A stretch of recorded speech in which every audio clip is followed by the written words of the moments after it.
Hey guys, welcome back to the Snapper Chronicles. We're coming back at you with another ratchet video.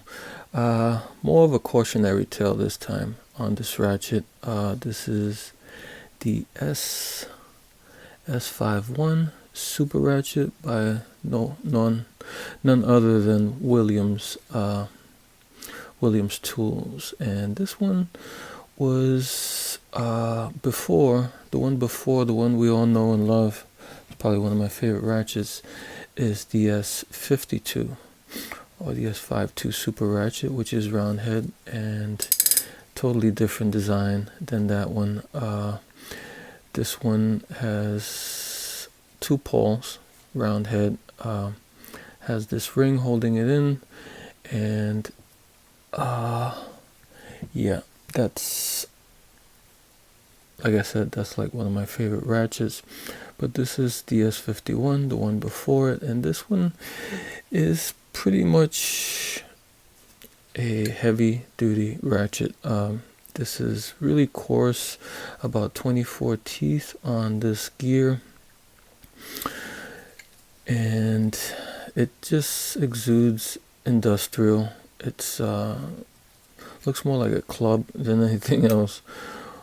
So it's like one of, I think, Williams's earlier ratchet designs, and a lot of the stuff in this ratchet we see in later on ratchets of this design, especially when we talk about Batwing style ratchets. This could be like one of the first Batwing style ratchets that was produced, and it comes with this ring, and this ring has two holes in it. You're supposed to put, I guess, some sort of tool and take it apart. I don't have that tool, but I never really had a problem with these, taking these off. These are, to me at least, I guess I've been lucky. They haven't been problematic to take off. But before we get into all that, I forgot, if you could do me a big favor and give this video a like, and more important, if you find any of this stuff, this kind of esoteric ratchet stuff at all entertaining or interesting, subscribe to this channel. And here is the gear, and this one was kind of a little bit abused, I would say, on this gear. Take a quick look. You see some of the teeth are the points of the teeth have been shaved off on the gear. Yeah, it looks like somebody put a pipe or something on this ratchet. It doesn't look too bad, but you can see when I opened it up, I found the tips, the little slivers of metal, the tips. Here's one that were shaved off by someone, I guess, like I said, with a pipe. The pole looks pretty good though. Doesn't look abused at all, actually. But I think the gear took the brunt of it. But we're not really here for this. We're here for the problem that this ratchet has, that this ratchet causes people. It has kind of a, I don't know if you would say, unique method of, this is pretty straightforward. You unscrew this, you take the gear out. Taking the pole out is a little bit involved. There's a mechanism here. There's, besides the pole, there's two pieces. There's three other pieces. There's the switch, there's this little cap, and there's a pin that goes across and connects the cap and the switch to the pole. And if I'm lucky, I can get it to show here. Okay, this is the problem.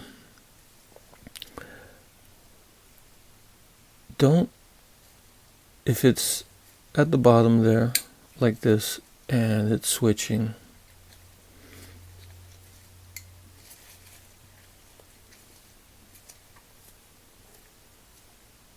the pin is caught. Okay, if it's switching back and forth like this and you want to take this apart, don't switch to get to the pin. Don't switch more than and if it's like at the 3 o'clock there, don't go all the way around, just enough to expose the pin there. You see that pin? There's a hole that goes right through the pole. The problem begins with people don't know, they just rotate it. They keep rotating it and make the pawl upside down. They don't know that the pin is just there, and you take the pin out, and there is that's how it comes apart.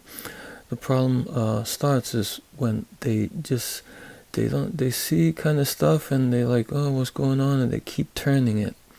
They keep turning it to where it's upside down. Then it locks up. That's when you have your major problem with this ratchet, is because the ball, there's space when it's upside down. There's a flat area on the pawl, and the ball will get stuck, and you will not be able to turn it back to the normal position. So pretty much you kind of out of luck. You can try to straighten it out. What happens is a lot of times the ball gets disengaged out of the hole. It just floats in there. Then you have the spring. The spring is going to get caught also, because it's just sticking out, and when you try to turn it, it's going to get wedged in between the sides and of the walls and the pawl sides here.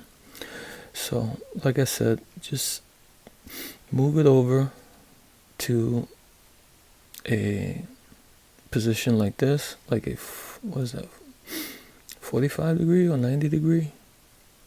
When it's there, you don't want this point pointing up to where it's upside down. No, just give it that angle there, and that'll expose the pin.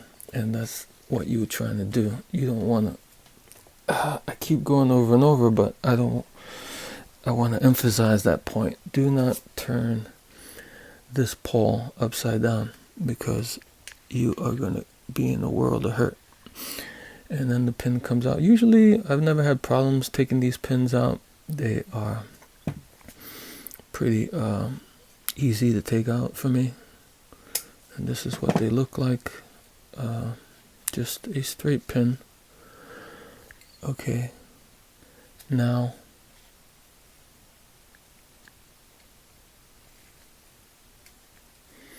you can push out the pawl and the switch.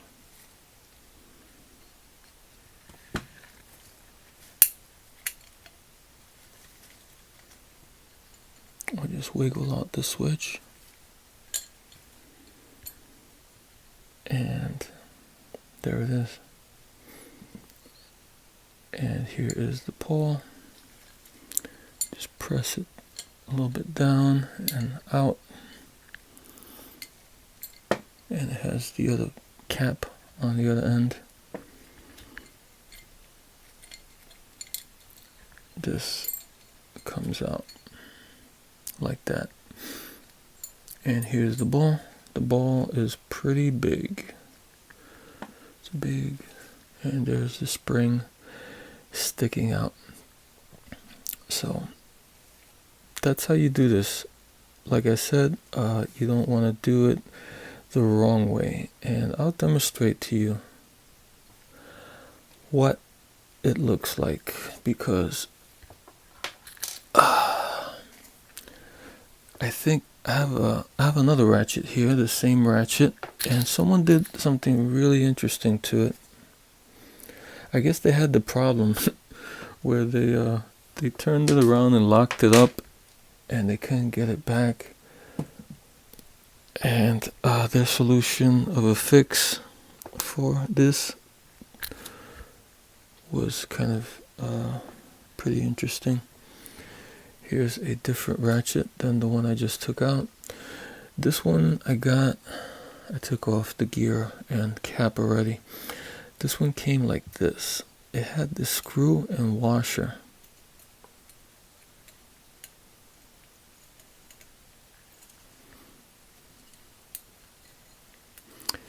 had the screw and washer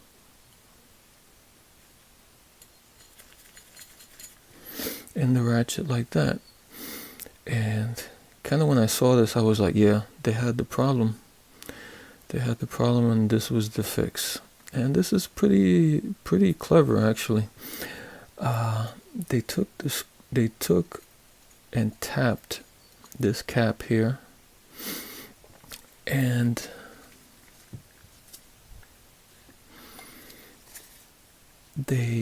you see that little ledge where this where the cap, that little ledge there where the cap catches and doesn't go through, is not able to go through. It stops it from going all the way through. It locks it in place.